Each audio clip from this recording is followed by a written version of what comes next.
નમસ્કાર મિત્રો, સ્વાગત છે ફરીથી એક નવા વિડીયોની અંદર। સરકારી નોકરીની જે દિવસે ને દિવસે નવી કોમ્પિટિશન વધતી જાય છે, ત્યારે તેની સામે સરકાર દ્વારા નવા આરઆર તેમજ નવા નિયમો બદલાતા રહે છે। તો સરકારી ભરતીની તૈયારી કરતા જે ઉમેદવારો છે તેમના માટે આ મહત્વના સમાચાર છે। સરકારી નોકરીમાં ટૂંક સમય પહેલાં સીસીઈની ભરતી જાહેર થઈ હતી, જે 5000 જગ્યાઓ પર ભરતી થઈ છે, જેની અંદર લાયકાતમાં બદલાવ કરવામાં આવ્યો છે। જે પહેલાં 12 પાસ પર ભરતી થતી હતી, જેની જગ્યાએ અત્યારે ગ્રેજ્યુએશન કરી દેવામાં આવ્યું છે લાયકાતમાં। ત્યારબાદ હવે વધુ એક નિયમમાં બદલાવ થયો છે, જેથી લઈ અને તૈયારી કરતા ઉમેદવારોએ ખાસ જે મહત્વની અપડેટ છે તો જેની યાદ રાખવી જરૂરી છે।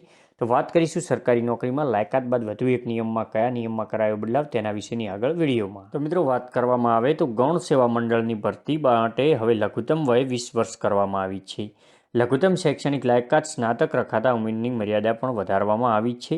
વનરક્ષકની જે 50 જગ્યાની ભરતી પ્રક્રિયા થશે ટૂંક સમયમાં તેવું જણાવવામાં આવ્યું છે।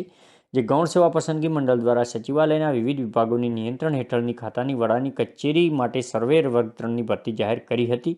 આ ભરતી માટે ફોર્મ ડિસેમ્બર 2023માં ભરાઈ ચૂક્યા છે। હવે રાજ્યની હેડ ઓફ ફોરેસ્ટ ફોર્સ તરફથી 50 વનરક્ષક વર્ગ 3ની ભરતી માટેનું માંગણી પત્રક મંડળને મોકલાયું છે, જેથી ગૌણ સેવા પસંદગી મંડળે આ પહેલાં જાહેર કરેલી ભરતીમાં જગ્યાનો ઉમેરો જાહેર કર્યો છે।